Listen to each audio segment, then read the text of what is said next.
Hello, my name is Michael T. Young, and I want to thank you for joining me for National Poetry Month and celebrating the beginning of spring. And I want to thank also Ethan Galvin for inviting me to participate in this reading series that's sponsored by the Hoboken Public Library. I'm very grateful, and I hope you enjoy. I'd like to begin with this poem called An Eternal Life at Asbury Park. Above the hissing surf, gulls strafed the waves. Higher up, a plane wove thinner blue above the waters, trailing a banner that detailed dates for the next voice that, from summer stage, would compete with the salt depths. Over the doors of Convention Hall, a winged hippocampus coiled his tail, containing a pause in time where vacationers sipped their iced coffee. The sea pummeled the jetties until their dark rocks glowed. Swimmers balanced between the ropes in buoyant danger beyond the breakers.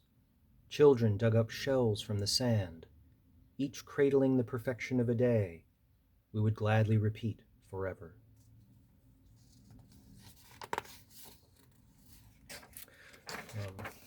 This next poem, I'll just say a few things about it before reciting it. One, I confess that tulips didn't always appeal to me as a flower. I always found them rather boring compared to other flowers. But one spring they sort of opened up to me, and this poem is about that. And the poem opens with looking at a sculpture by Umberto Baccione called Development of a Bottle in Space. Umberto Baccione. And this poem is called Encompass.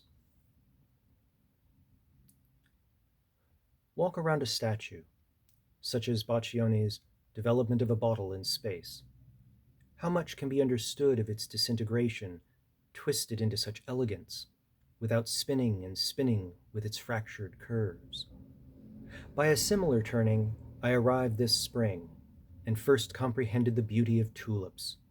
This time, not seeing their smooth, bulbous blossoms as bald men, but rather cups of overflowing color, a whole bed of them, lifted as a rich drink to the eyes behind my eyes, that finally opened to their exuberance.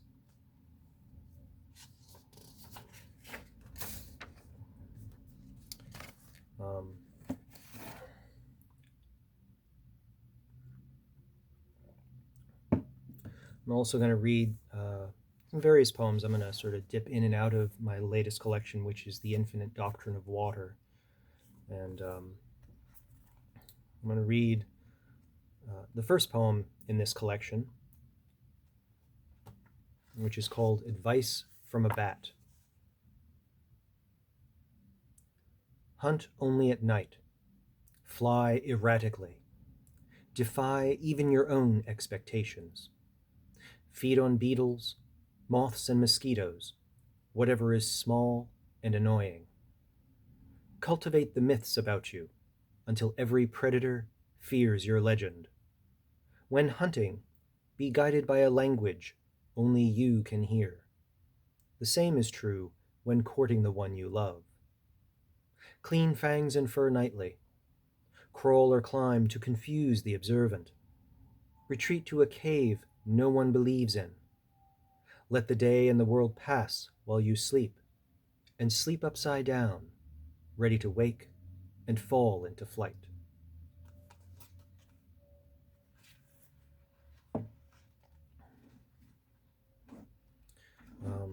The next poem I'd like to read from this collection is one of my personal favorites from the collection, and it's called Close Reading.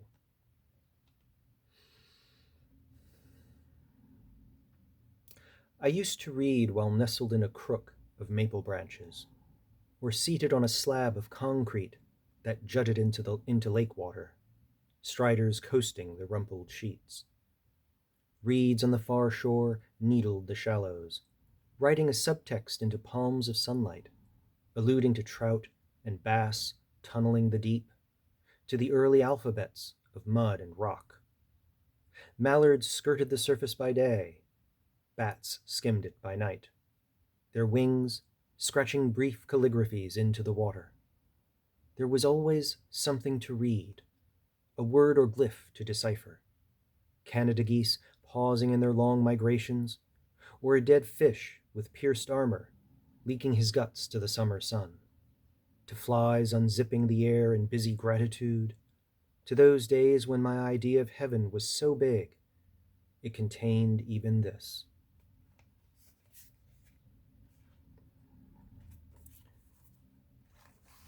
A lot of times when we think about, um,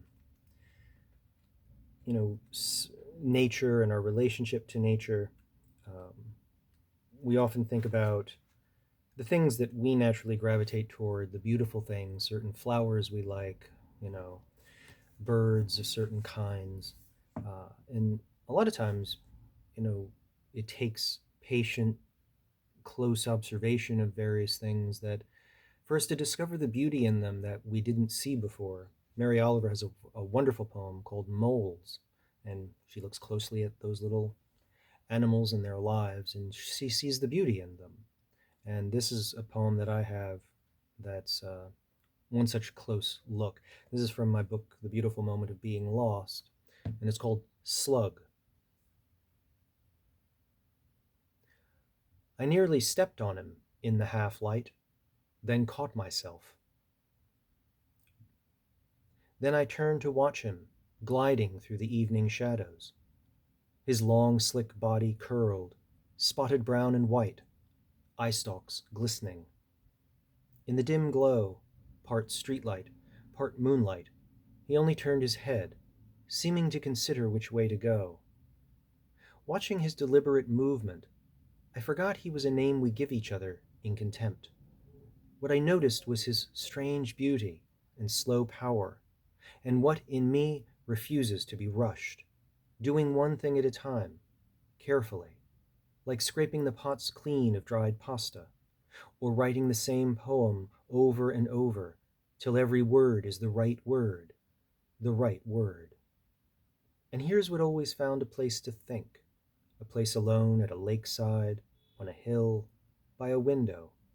It's what liked thinking from the start, pursuing its own light on long walks till it could see meaning in a line of trees or the degrees of receding rooftops, a glint in the black tiles, a sheen on the red tin, a meaning that was never final, only changing, a kind of movement that began in my earliest thoughts growing up among the hills of Pennsylvania, listening to wind in the winter trees, or crickets on summer evenings, their trill filling the bedroom where my sleep came easy.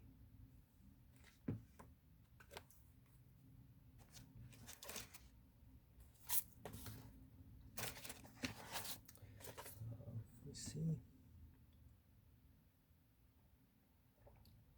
This next poem is called Swimming in the Stream Behind My Uncle's House.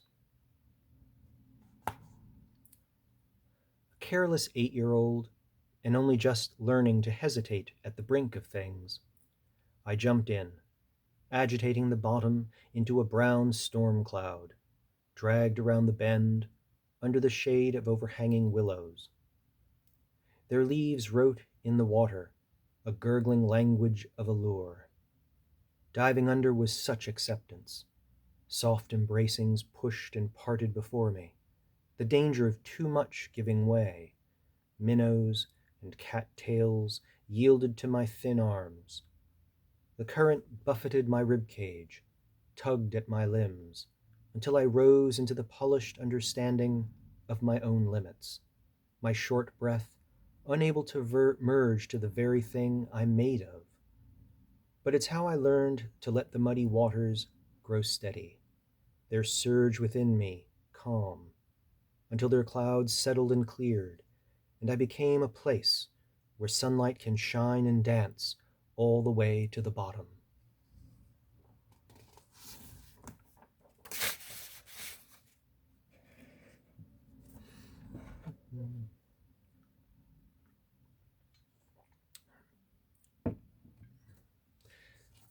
This next poem is called Waterfall.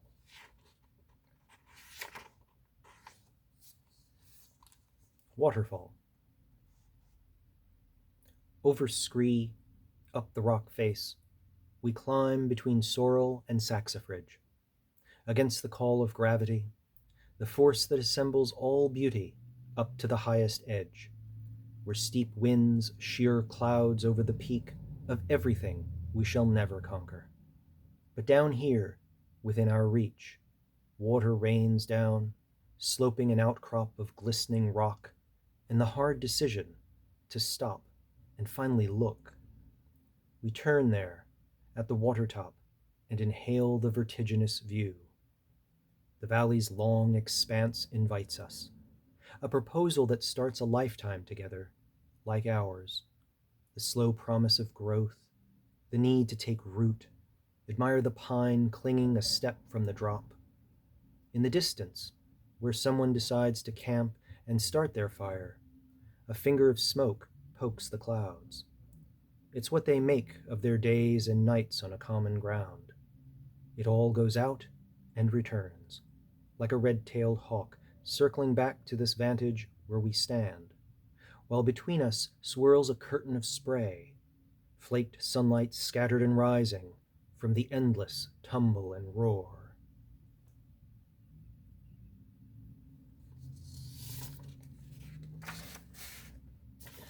I have a deep affinity for water and the ocean, of course. I think it goes back to my early days reading the Tao Te Ching rather regularly when I was a young teenager. And in there, water plays a very important part. So I have a few things like Waterfall and this next poem, which takes place by the ocean. But I always find them places of renewal and energy and growth. And this poem is called Ocean Script. The way its seeming omnipresent gestures, honed to the corrugations of scallop shells, sand dollars, and sea glass, leaves me deciphering the infinite one grain at a time. So I step back, watch sandpipers leap into flight, skimming the wave that drives them from the beach. Along the shore, in the cool wind of astonishment, I'm stirred like the ocean after a night of storms. Because its meaning is interpretive, in the slow-growing sunlight, the gray water slides into green.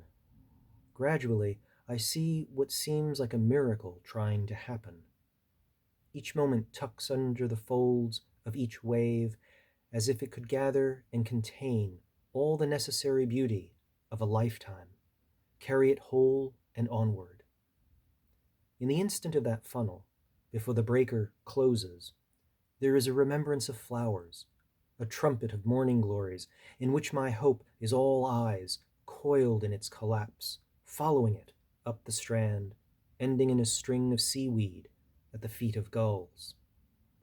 The wonder of how they live on the ocean's scrolls by pecking at its perishing secret.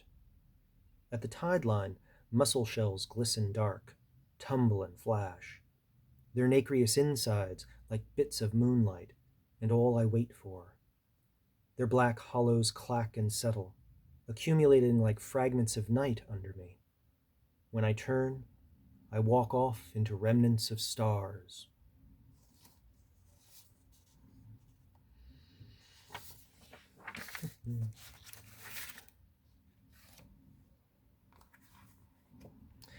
We'll go back to a poem in The Infinite Doctrine of Water.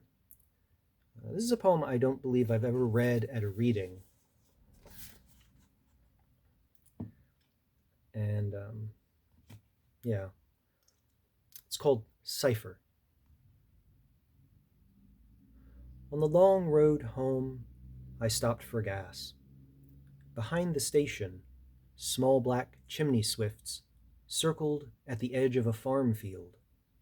As they spiraled up and dove, they seemed to tease out from the corn stalks strands of sunlight, as if to bundle them into gold sheaves Store them for the nighttime thrifts, the ones who struggle with the old translations, the right words to negotiate the divides, body and mind, the dark and its habitations, the drama of a story and all it implies. It's an ancient manuscript, sometimes in a primordial language. But as I drove off, I was happy, if not content, to have this new version of the text to consider, trying to decipher over the years who wrote it and what it all meant.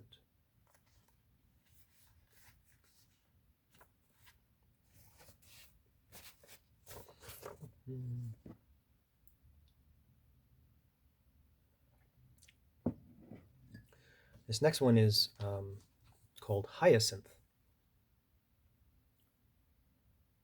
On a night of troubled dreams, go outside and mark how no star is as bright as your wishes, and not one shaped with the gravity of your dreams.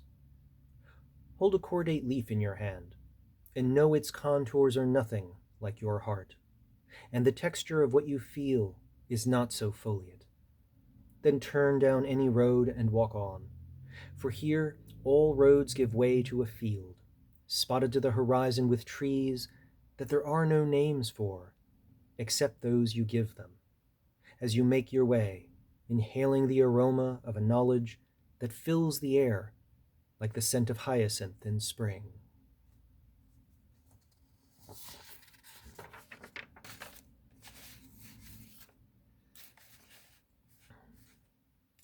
This next one has an epigraph from Stanley Kunitz, and that goes, "How shall the heart be reconciled to its feast of losses?" And the title of this poem is Mulch Baptism. It started at the shore. The sun radiated like a knot in a wood plank.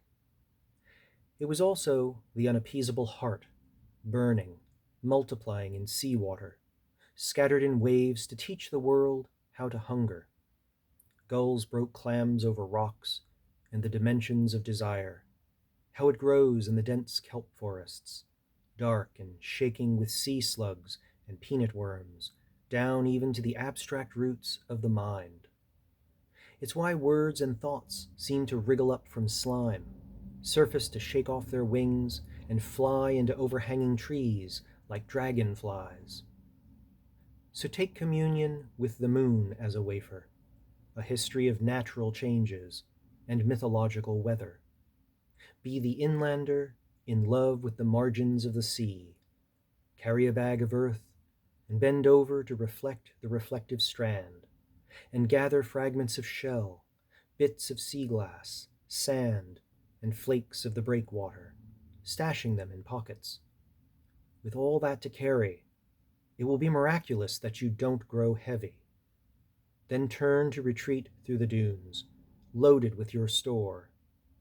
The green folds of hillside in the distance will open like arms to embrace you, our soils enriched by the return, the reminder of who we all are.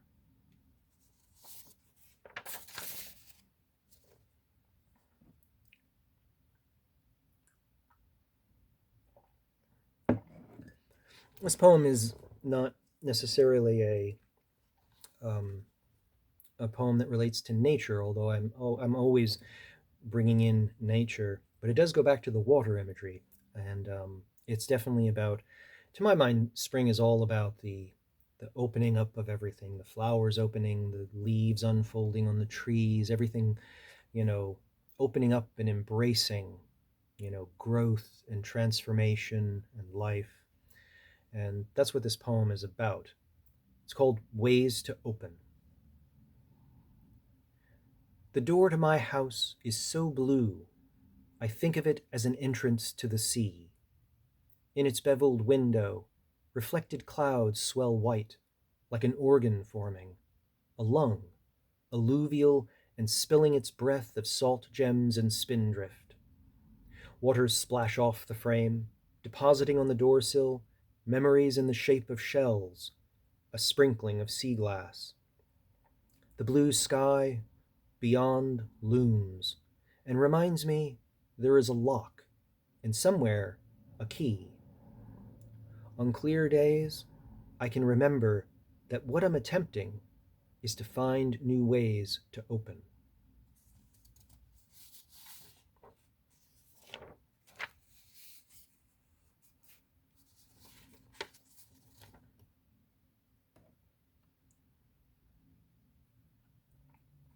This next one is I love ash trees.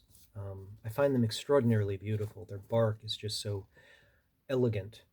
Um, and this poem just came from various walks through the park. There's some ash trees in the park across from my house, and also on a trail that I had walked in through around the time that I wrote this poem. There were some ash trees along the trail that I had walked, and I took some photos. And I would look back at those photos every once in a while and just think about the beauty of the bark of these ash trees. So this is called "In the Bark of an Ash Tree." If you walked with me through the park, I'd point out this white ash tree. Try showing you the many metaphors nested in the grooves of its bark. Curves, layering intimacies, lush and warm as O'Keeffe's flowers, their depths and currents of sex. I'd trace its skin, how it enfolds and unfolds, an ocean surface thrusting waves up into walls to chamber the light, refractions of story, illuminating steps that rise into the sanctuary of a cathedral. Once bathed in Sainte-Chapelle's baptism of colors, windows fleshing out a history of the spirit's struggle, slipping even as it swam through the glass, I learned none of these tropes are a right reading of the text. The lines of this bark, elegant as any Milton penned, darkly profound as Stevens' plumbing imagination, wind and break free of any reference, rivers twisting a floodplain into an elegantly illegible cursive. The message so plainly there in sweep and urge can't be read. I can only decipher how I feel, warmed by its tuck and flow, like language itself, emotion, frozen, but carrying me on, breaking into dream, where a friend, long dead, speaks a truth that in the waking world has no translation. All I can do is call you over and point at the intricate furrows of its beauty.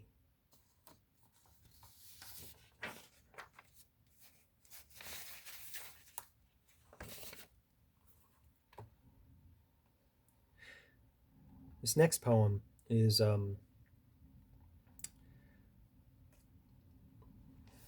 lot of times, well, not a lot of times, but there have been times when I've gotten through summer and I notice in hindsight that certain things I always value doing in spring and summer and things get by me and I don't catch them. It's almost a moment of regret. And this poem is about that moment of regret, noticing I didn't see something all summer. And, but then trying to reaffirm, in spite of that sense of regret, a greater desire to pay attention, to notice and treasure and value the connection to the various things that we have in earth, in nature, and in its beauty and its provision. This poem is called Counting Apples. Entering Zuccotti Park, I passed through nearly leafless shade of honey locust, over an incline of pink granite, scuffed and dulled by deepening cold, by the dry clarities and harsh abandonments of autumn, often mistaken for oblivion, the way it pours into the smallest cracks, widening the divides, the way our friend's birthday party escapes me, even as you recite its details, the salsa music, the dancing, the prefix menu, or someone else asks if I've seen My Dinner with Andre since watching it back in the early 90s, and I can't recall. And suddenly, I feel poor, a victim of theft, and swing my hand hard, slapping a limb overhead, a pathetic rebellion that shakes a few leaves loose, dancing down around me like a yellow insight, a brilliance passed on as a realization that I hadn't seen a butterfly all summer, and wouldn't, now that it was over. And I was filled with regret, and the need to walk up to the farmer's stand and count the different types of apple for sale: Gala, Golden Delicious, Red Delicious, Granny Smith, Matsu, 11 in all, 11 different shapes Earth gave to its memories, 11 different shapes of praise.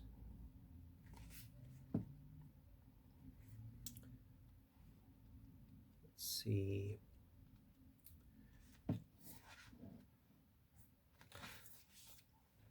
This next one sort of brings spring and summer together. Why did I say spring and summer? Spring and autumn together. But to come to an insight, a lot of times nature becomes the metaphor we use for certain insights about traits of character, aspects of spirit, things like that. And that's sort of what this poem strives for. It's called Chestnut. On this late spring day, all the dormant powers break into their first green disclosures, digging out from under rocks, surging up from circuits of soil and sap, dirt, darkness, and the deep cold water tables, holding out the early seasonal revelations: hyacinth and tulip, magnolia and dogwood. Around the fountains and park benches, they rewrite the long history from the first day until now, an unfolding accented by sweet aromas that remind me memory is another flowering of imagination, seductive as any other beauty, and why I can't seem to throw away a chestnut snatched from the floor of late October colors, and since then palmed in my pocket, its smooth woodiness under my thumb, its hard promise like an elegant refusal, the friction against my finger, an integrity that yields to nothing but its own terms.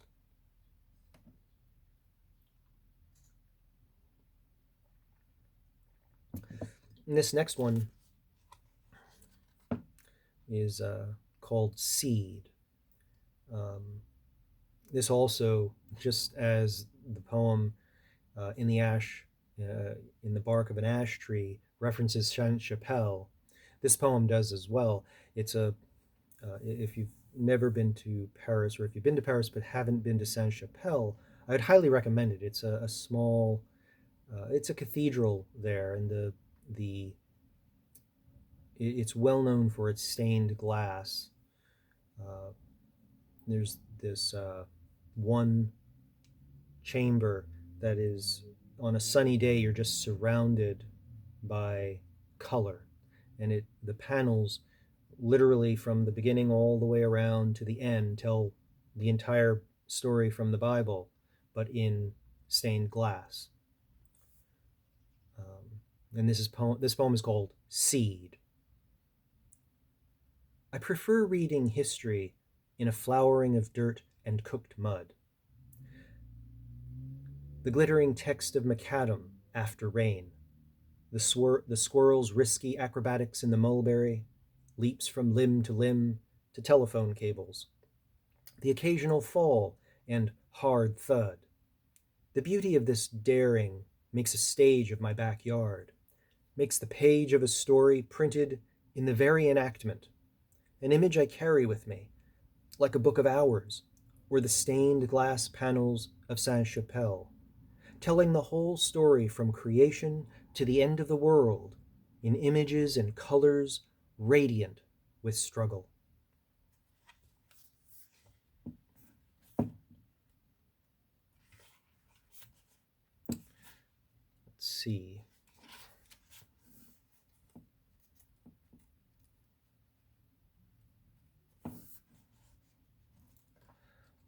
read two more poems from The Infinite Doctrine of Water.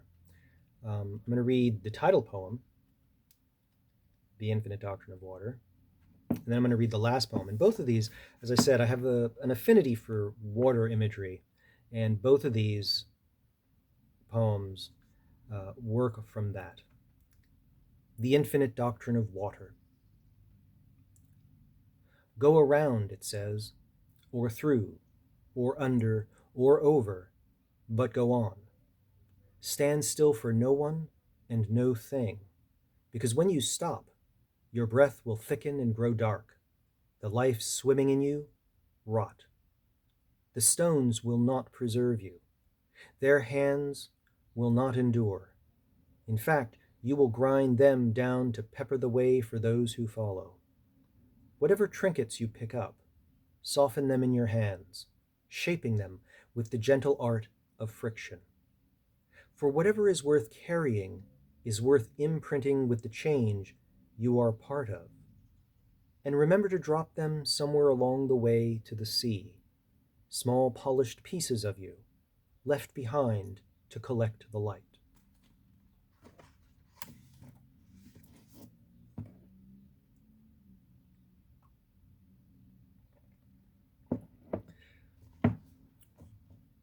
I'll read two more poems. This is the last poem in The Infinite Doctrine of Water. And this poem is called The Voice of Water. It sounds like grape leaves shaking. It cushions like thick grass underfoot. Its currents spread beyond the range of mountains, which is why sometimes people mistake it for the distant trickle of the sun setting. The error depends on which way they're walking, and if the wind is blowing from the north or south. It licks your fingers when you wave, and only by its tongue can you tell if the person you're greeting is a stranger or some distant uncle. Comforted by one of its many dialects, your neighbor grins from his porch, cigarette in hand. When it whispers with the same heaping hush of salt, pouring from an uncapped shaker. Because of its excesses, it remembers. Even after you've closed the book, it keeps reciting the lines.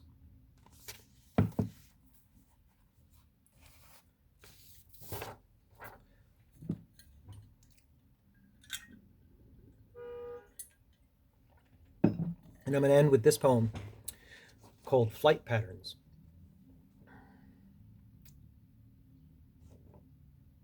Dipped in the ink of water and warmth, wings tipped in pine scent, barn swallows circled and dove through morning light. Between oak logs of the lodge wall and the tree line, their feathers etched a rewrite, a history in the grasses, a green thatch of ancient baskets, housing sparrow song and the long walk from wells. It is not as the Greeks thought, an omen in flight and favor, rising from earth on the right, or declining on the left into dark and the dense shrubs to tell us what tomorrow will be. It is rather a dance, a pulse and response from our kind to theirs, then from both of us to wind and air. Waves and currents tangled and flashed, a memory of the impenetrable luster of the sea surface in late angled sunlight. The weave of these movements is a script, a telling of the long beaten dirt paths and roads traveled up from the shores of our first steps. It's a story told along the fences from prehistory, unfolded down the mountain slopes, stenciled in scree, in the mountain laurel, in how we rise together, in how we nest among the branches and sing. Thank you very much.